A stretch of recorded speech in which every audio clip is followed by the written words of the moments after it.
Hello everyone, welcome to V Academy. Today's our atomic topic is digestion. Digestion is a process where complex food materials are converted into simpler substance where energy and nutrients are released. And the digestive system is responsible for the breakdown of a food what we eat and extracting a nutrients. This digestive system begins from the mouth where the intake of food is done and the breakdown of food is done by the teeth and the tasting and rolling is done by the tongue where breakdown of food is casually known as chewing.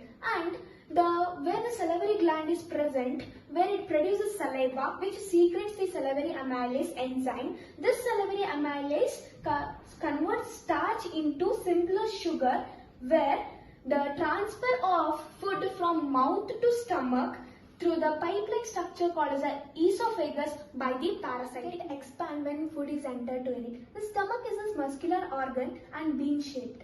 Gastric gland produces a gastric juice where it contains the HCl, pepsin and mucus where HCl makes the medium acidic and pepsin break down amino acids and the mucus protect the inner intestine. Is a site of complete digestion. And coming to the liver where it is present in the abdominal cavity means upper the stomach where it is the largest gland present in a human body where it produces a bile juice and bile salt. This bile juice makes the food alkaline and this bile salt break down fat globules. This breakdown of fat globules is called as a emulsification. And the gallbladder it is a gland and it secretes means it stores the bile juice and the gland where it is present behind the stomach.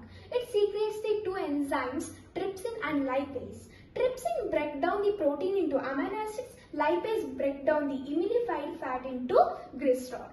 And the villi which present in the small intestine which it is the area of absorption. It is a finger-like projection and where it supply the food to the blood vessels. These blood vessels supply the food to the every cell of the undigested, that is unabsorbed food is sent to the large intestine where it absorbs the water and the rest of material is sent via through anus. So this is what the digestive system ends with.